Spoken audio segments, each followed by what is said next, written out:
Eh bien, je ne m'attendais pas à ça. Je suis vraiment très étonné. Là, on peut le dire, Marvel va être généreux cette année 2026.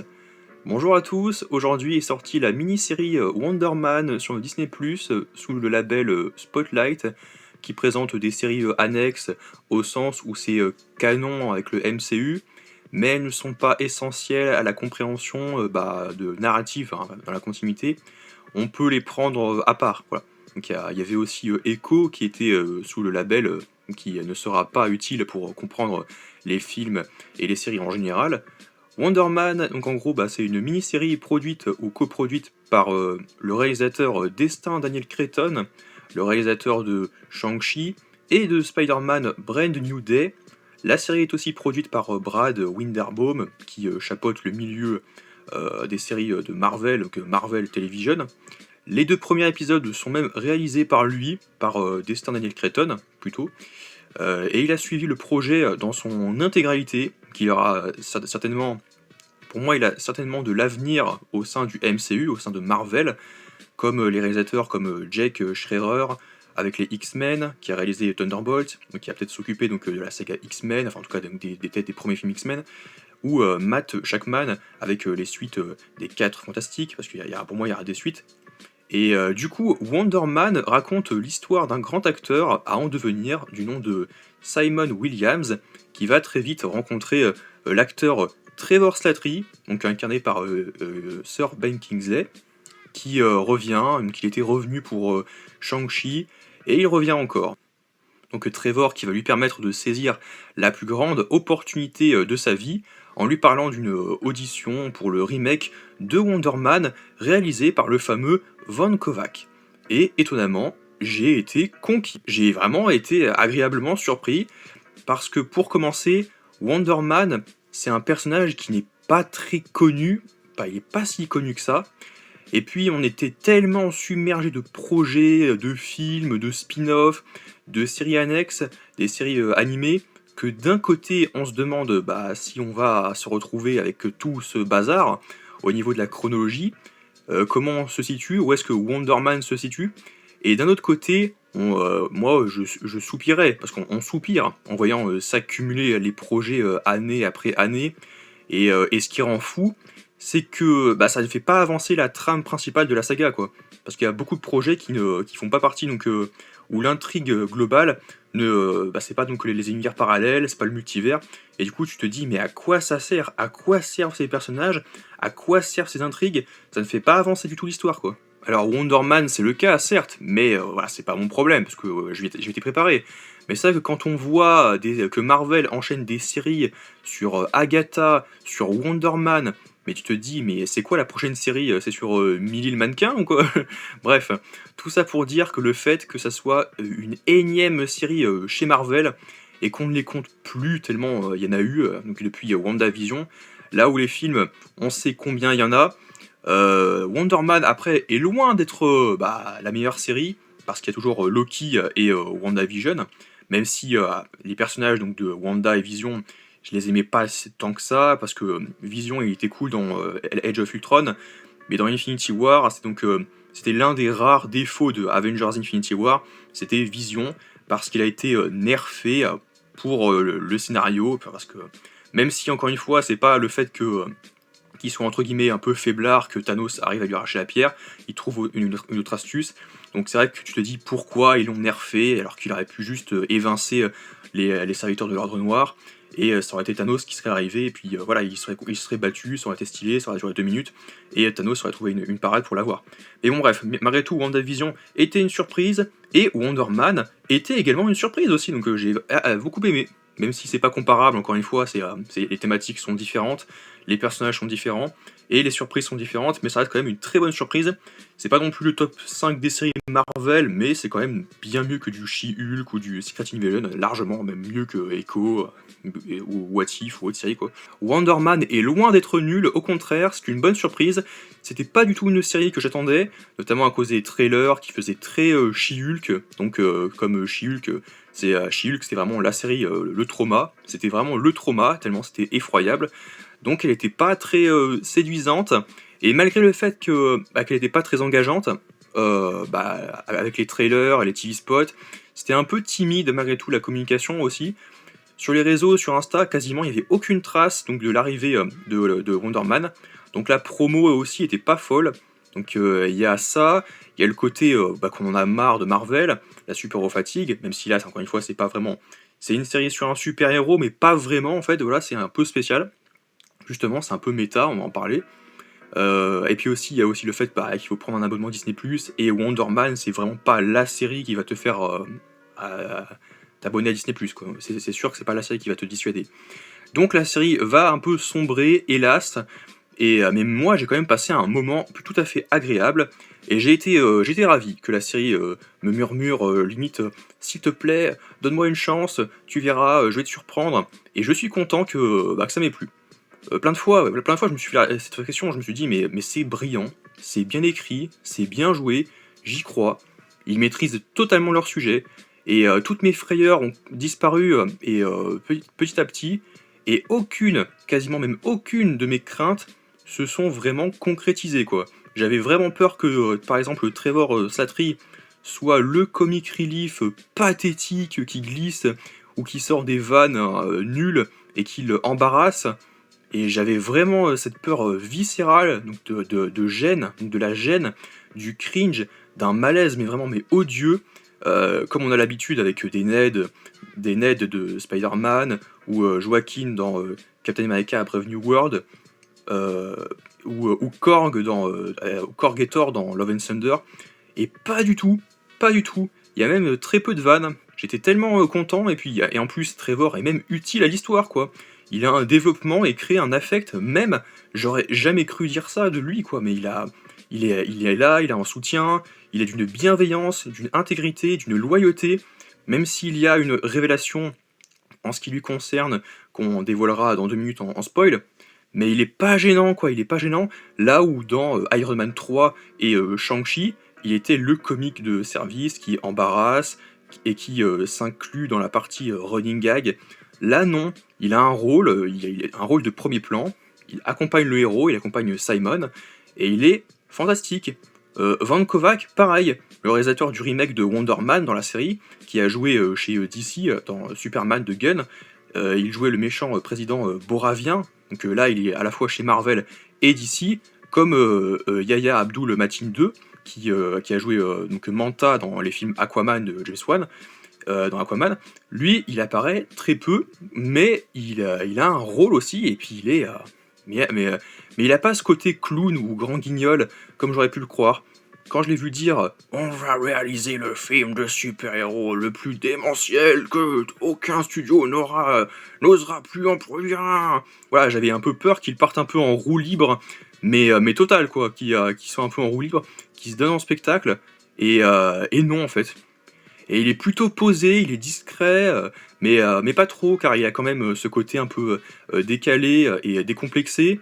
Il est sérieux, mais exalté et motivé. Il a un peu de l'entrain, quoi, il est quand même bien joué aussi. C'est un homme qui, comme celui de Simon, a des convictions et de la passion. Bref, ce n'est pas un personnage qui dérape, au contraire, il m'a fait rire. Simon, c'est un personnage construit, attachant et développé. Il a ce côté où il est toujours prompt au doute, à la remise en question, et il y a des scènes où il a du mal à se dominer, à se contrôler, et où ses nerfs lâchent, et Trevor est là pour lui tenir la tête hors de l'eau, et l'accompagner, le rebooster. D'ailleurs, je crois que je commence un peu à spoiler, mais donc on va passer en partie spoil, parce que sinon je vais raconter tout, mais en même temps il n'y a pas grand chose à développer d'une manière de très spoilante, je veux dire. Donc on va spoiler. Donc du coup, Simon rencontre Trevor au cinéma, ils vont à l'audition pour le remake, pour le nouveau Wonder Man par Van Kovac. Simon y accède en se faisant passer pour son agent. Très drôle cette scène où il fait «Oui, c'est gentil, c'est cool, Simon, il va pouvoir être au casting, cool». Donc c'est assez malin et très, très bien. Donc il se donne à fond, on le voit face cam se préparer, essayer d'entrer dans la peau du personnage. il est en difficulté, c'est pas facile, il dit: «Ah j'arrive pas à me plonger dans sa peau, j'ai du mal à trouver, le ton, j'ai du mal à trouver, bah, l'attitude, dites-moi comment je dois faire?» Et Trevor dit: «Non mais faites confiance au texte, ne vous prenez pas la tête, voilà, je vous assure, ça demande beaucoup de travail, de préparation, mais pas non plus, à autant de stress, voilà, lâchez-vous et puis faites-vous confiance quoi, laissez-vous aller». Et Trevor qui le soutient et ce que je disais donc le twist, la révélation, c'est, Trevor qui est, missionné par, le sale type, Damage Control qu'on a vu dans, No Way Home, Miss Marvel et puis, je sais plus où, mais on a dû le voir dans un autre projet il me semble, à la phase 5, je sais plus lequel.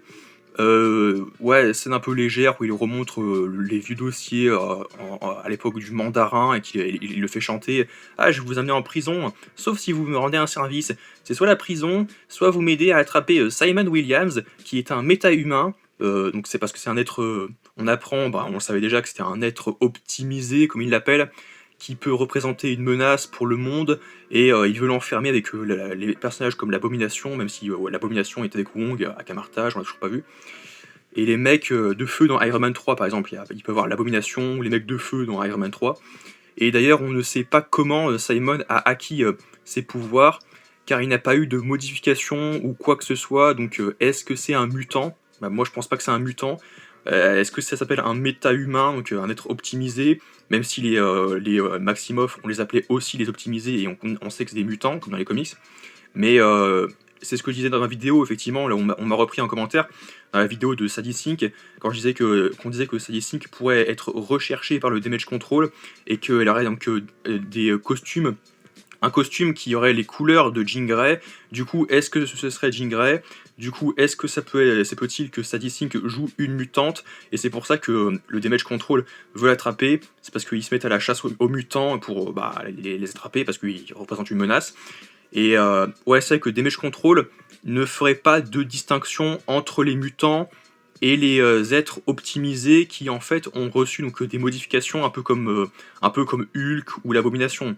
Mais Wonder Man, on n'a pas vu exactement donc pour enfin comment dire, on n'a pas vu donc, de moment où il a changé en fait. Donc du coup tu te dis mais est-ce que c'est inné chez lui? Parce que les mutants c'est inné, hein. C'est-à-dire que c'est de naissance, ça va se réveiller au bout de 10-20 ans, enfin ça dépend de l'âge, mais concrètement leurs pouvoirs dorment en eux depuis toujours quoi. Bah, là où par exemple les êtres optimisés ils sont normaux, enfin ils sont basiques, enfin ils sont ordinaires je veux dire, et après bah, ils ont subi des modifications génétiques comme Bob Reynolds, Sentry, puis voilà, mais lui on sait pas si c'est inné et du coup si c'est un mutant ou il a vraiment subi une modification à un moment donné dans sa vie. C'est pas expliqué dans la série. Pour nous, on te montre qu'il a toujours été comme ça, mais que c'est à 13 ans, suite à un incendie avec une cuisinière et tout, que bah, qu'il a pu survivre étonnamment, mais c'est pas expliqué en fait. Après, à voir si Simon a eu une altération ou une modification de son code génétique, ou si c'est de naissance et si c'est réveillé qu'après ses 13 ans, pardon. Donc Trevor est loyal, il culpabilise et renonce à l'odieux chantage du Damage Control et ne livre pas Simon. Il m'a vraiment surpris de bout en bout, j'étais vraiment bluffé quoi. La série explore pardon, de nombreux thèmes très méta, là où She-Hulk et Deadpool sont méta car ils brisent le quatrième mur. Wonder Man est méta car elle dénonce des faits et des vérités à propos du cinéma moderne et le cinéma hollywoodien qui a changé au sens où bah, le temps c'est de l'argent, il faut miser sur les suites pour le succès, et c'est ce que dit Van Kovac sur le fait qu'il ne fera pas de suite et qu'il n'y aura pas de Wonder Man 2, là où de nos jours le cinéma américain ne produit, ou du moins les gros studios de nom ne produisent aujourd'hui quasiment plus que des suites ou bah, des suites ou des remakes, des spin-offs, une continuité, et ce qui fait que bah, c'est ça qui fait donc des sous. Et ils font pas trop de films uniques ou libres et indépendants. Donc que le côté créatif n'est plus au rendez-vous et que le seuil de qualité est très bas, faute de temps, plus que de moyens, mais faute de temps, parce que le temps c'est de l'argent encore une fois. Donc ça aussi j'ai aimé, le moment où Simon veut changer des détails pour rajouter un sens, un contexte, que ça soit cohérent, que l'attitude, la position, la gestuelle, le regard, le ton soient authentiques et cohérentes et correspondent au contexte donc, de l'histoire donc de la série dont il fait partie. Moi j'ai aimé qu'on fasse attention à ces détails et que l'acteur, enfin que le personnage donc, fasse attention à ces détails-là. Dans la scène où il joue pour la série American Horror Story, il change le texte et la manière d'aborder la scène, de donner vie à la scène pour montrer que ce n'est pas superflu et que certains parmi le public peuvent prêter attention à ce détail et donc les critiquer comme je le fais, quoi, comme on fait. Donc, et donc être observateur et retransmettre ce qui a été vu à l'écran et dire par exemple waouh c'est pas cohérent, il a pas l'attitude ou le regard qu'il devrait avoir par rapport à ce qui s'est passé plus tôt dans l'histoire, donc c'est pas cohérent, c'est nul.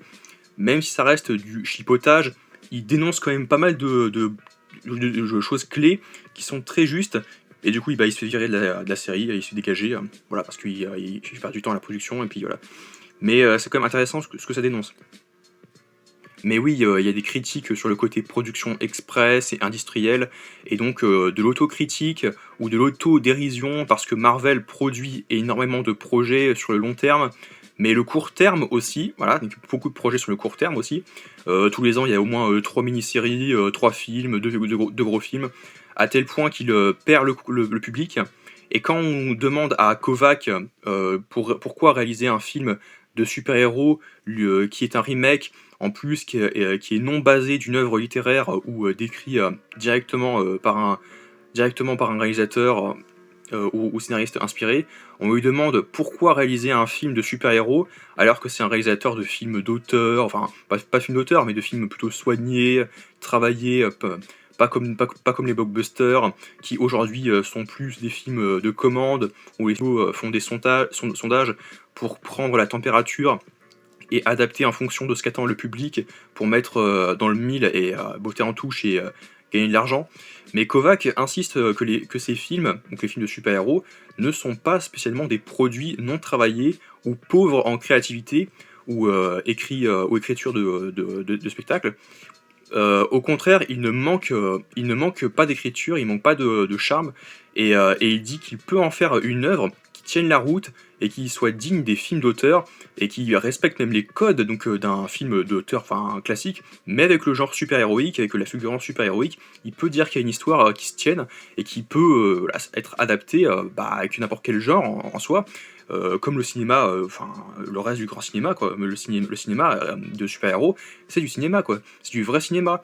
Et parce que vous allez me dire, oh, comme si c'était du vrai cinéma, c'est pas des films de Spielberg ou Wes Anderson, oh, ça c'est pas du cinéma, ça.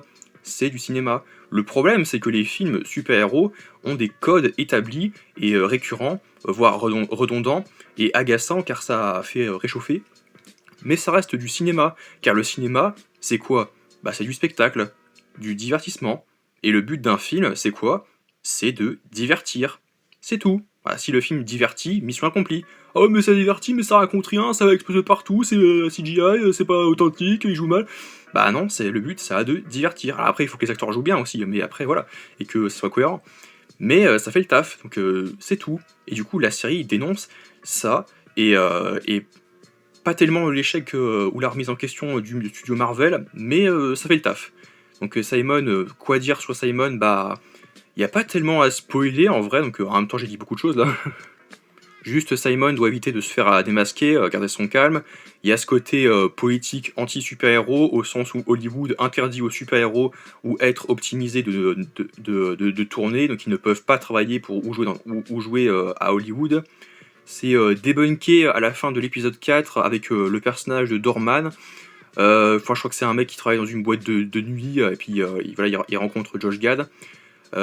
Ils lui ont trouvé il a trouvé une espèce de substance étrange en jetant la poubelle, et il peut traverser les murs et faire passer les autres à travers lui, et donc à travers les murs, et enfin s'ils se collent contre les murs, bah, ils peuvent passer, et apparaît Josh Gad qui fait un caméo, qui finit par disparaître pour... Enfin attends, il finit par disparaître, enfin juste le personnage de Boîte de Nuit découvre son pouvoir, s'en sert pour sauver Josh Gad et les gens prisonniers de la Boîte de Nuit, et tout se passe à travers lui, enfin au travers lui, donc pour se sauver.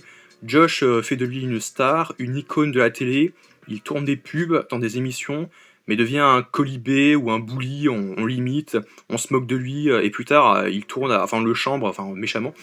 Euh, il tourne avec Josh Gad, et un jour, Josh Gad passe à travers lui, et il ne réapparaît pas. Voilà, il ne réapparaît plus, et suite à ça, ça fait scandale, ça fait panique à Hollywood. Hollywood prend des mesures strictes, plus de super-héros dans le business, et à la fin, on voit Simon choqué et préoccupé, et se dit ah là, il y a une politique anti-super-héros. Voilà. Et du coup, voilà en résumé l'épisode 4 en une minute, mais voilà, qui au début, je savais pas trop où est-ce qu'il allait, l'épisode 4. Je pensais qu'ils allaient les faire se rencontrer à un moment, et non, juste c'est pour la chute que les stars avec les pouvoirs, ça a des conséquences. Sinon, les 3 premiers épisodes donc, sont super. Le troisième où Trevor s'incruste à l'anniversaire de la mère de Simon, car il doit espionner et recueillir des infos cruciales pour le damage control, et Simon accepte de bon cœur en guise de reconnaissance donc pour le soutenir. Le 5 est nul. L'épisode 5 est nul, c'est du remplissage, et le reste est bien. Donc Trevor se ravise, il dit tout à Simon, se livre en tant que mandarin, puis Simon vient le sauver en faisant croire à un homme qu'il s'inspire de lui pour le jouer plus tard, mais en fait c'est prétexte à rentrer en douce en prison pour délivrer Trevor, et à la fin, donc c'est un peu dommage parce que la fin s'arrête un peu brutalement, et la suite on n'en sait pas plus, on sait pas quand est-ce que ça va arriver. Quand est-ce qu'on les reverra? Bon, bah, après, on verra. Ouais. Donc après, je tire mon chapeau à Marvel, à Destiny Cretton et aux autres. Je me demande si j'aurais autant apprécié si les épisodes auraient été diffusés un à un, semaine après semaine. Genre peut-être les 2 premiers pour la première semaine, puis les autres un épisode par semaine. Je pense que ça aurait été assez relou donc d'attendre. Je pense que j'aurais pas forcément autant apprécié. Ça aurait été plus long et j'aurais moins aimé. Donc il y a des caméos, il y a Josh Gad, il y a Joe Pantaniello qui finalement prend la place du personnage de Trevor alors qu'il est en prison, et qui fait cette vanne sur le fait qu'il ne peut pas être anobli car il est américain et non britannique, contrairement à Ben Kingsley qui est sœur avec Ben Kingsley qui est anobli. Il y a des détails qui sont super cool, le passage avec Van Kovac, c'est très cool aussi, ça fait un peu théâtre mais c'est quand même sympa.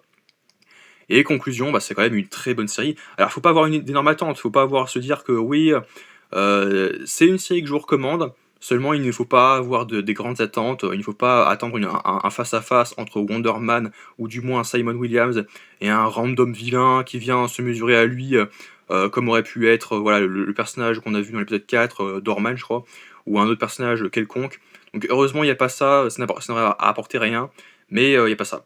N'hésitez pas à aimer, partager, commenter, à vous abonner, moi j'ai bien aimé, et on se retrouve à très vite pour une nouvelle vidéo en ma compagnie.